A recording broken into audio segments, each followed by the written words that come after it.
Mars Matrix is one of the most punishingly difficult arcade shooters ever made. It's also an absolute blast to play.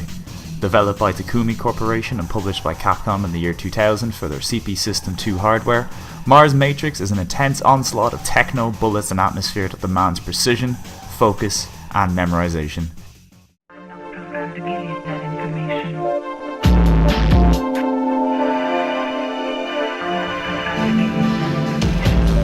Now I'll be honest, precision, focus and memorization ain't my strong points. While I would consider myself well versed in the world of shoot 'em ups, it's highly unlikely you'll ever see me beating one on a single credit, and I would consider my skill level pretty low compared to some of the more hardcore shooter fans out there. Now despite its high difficulty and unforgiving gameplay, I can't help but admire the design of Mars Matrix. Something that's somewhat unusual for a shooter of its kind is that Mars Matrix only uses a single button, meaning you could literally play this game with an Atari 2600 controller. I wouldn't recommend it, but it's pretty cool on novelty alone. With this single button you have access to the game's 4 weapons. Your basic shot is your standard direct fire. This is activated by rapidly tapping the button, great for clearing waves of enemies off the screen, and this is also the only weapon in the game that can be upgraded. The piercing laser. This is activated by not shooting for approximately half a second and then tapping the button once. This is more powerful than your basic shot and does even more damage the closer you are to your target. The limitation of this weapon is its shorter range, but it's great for dealing high damage to bigger enemies and bosses. The Mosquito system, Mars' defining gameplay element, is activated by holding down the button. This whirlwind of death grants you invulnerability while charging and absorbs all bullets you come into contact with. This ability is pretty much mandatory for surviving the game, and the whirlwind also does damage to enemies you come into contact with, so make sure to make full use of it while it's available. One of the most important uses of this skill is not just to protect yourself from bullets on the screen, but to reflect captured bullets back at enemies, which nets you big points in damage. A tough skill to master, but very satisfying when done right. To activate the Mosquito system, you need your meter in the bottom left of the screen to be full. While charging the Mosquito, your bar gradually drains until it's released. It charges back up automatically, but the longer you use your Mosquito for, the longer it takes to charge back up. So you need to manage this carefully, because nobody wants to be caught with an empty meter in a hail of bullets. If you charge the Mosquito system fully and the bar empties, you activate your ship's 4th and final weapon, the Gravity Hold Bomb. The Gravity Hold Bomb does massive damage and is guaranteed to destroy pretty much everything on the screen. The weapon really should only be used as a last resort though, as it means your Mosquito is going to take a long time to recharge afterwards, leaving you extremely vulnerable, but more importantly, it destroys all captured bullets contained within the Mosquito, meaning you're losing one of your most efficient ways of earning points in the game. Now points don't mean a ton to me while playing through these kinds of games, but if you're aiming to be the best, this is something you definitely need to take into consideration. Now the game only gives you the options of 2 ships named Mosquito 1 and 2 respectively. Mosquito 1 has weaker firepower but a wider shot to compensate. It also has slower movement speed but overall has the smoothest control of the 2 ships. Mosquito 2 has better firepower but a more concentrated frontal shot which requires more precise aiming. This ship also has the fastest movement speed in the game. Now between the two, I prefer to use Mosquito 2 purely for the stronger overall firepower. I always found it came in handy for dispatching enemies, especially in the earlier stages. Now this would be a good time to talk about Mars' chaining and experience system. You might have noticed throughout the video golden cubes falling from enemies. Now these play an important role not just for boosting your score, but also for leveling up your ship's shot power. In the top right corner you can see an experience counter and chain meter. Now by collecting these golden cubes in quick succession, it allows you to chain your score. Each cube you collect one after another increase the amount that these cubes are worth. And like I said, you're going to want to do this to boost your score really high and to level up your ship.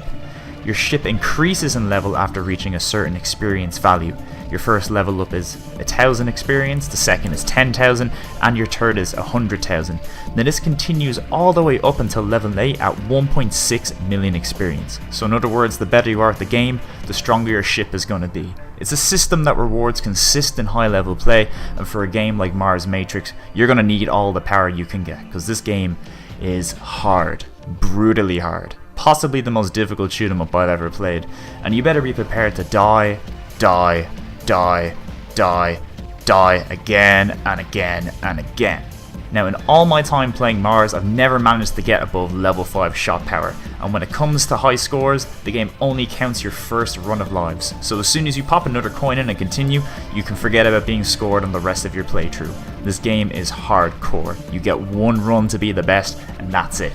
But don't let this deter you though. Despite the steep learning curve to Mars Matrix, there's a lot to enjoy here, and keep you sticking around through the vicious beatdowns. One of my favourite things about Mars was its soundtrack. The game features a pumping industrial techno soundtrack that really fits the intense mood of the game. There isn't a moment where the soundtrack and gameplay let you take a rest. Whether you're fighting colonial ships over Mars or tackling one of the game's many awesome bosses, the soundtrack always suits the mood and makes sure to keep you on your toes. Check out some of the tunes. The soundtrack may not be to everyone's taste, but I think it suits the game nicely and gives off some really cool late 90s, early 2000s techno vibes.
As for the graphics, the game uses bright 2D sprites, and I think the visuals still hold up today. The backgrounds for the stages can sometimes be a bit drab, but I think that's more to do with the game's dark and moody tone overall, and the fact that the majority of the game happens to take place in Mars, which, let's be fair, ain't gonna win any awards for the most colourful planet.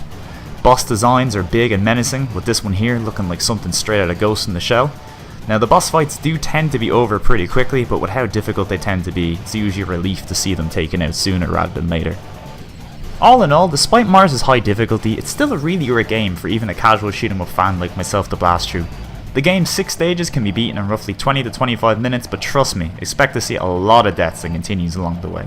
You can also spend hours upon hours mastering this game if you really wanted to. It's worth checking out some of the 1 credit runs for this game online. It's truly insane how good people are when this game is played at a high level. Thankfully, there is an excellent home port of Mars Matrix released in both Japan and US regions for the Sega Dreamcast. Now, the game usually fetches a high price online, as do most shoot 'em ups nowadays, but if you see a copy for a decent price or are just looking for a really tough shoot 'em up to test your skills, I think this trip to Mars is one worth taking.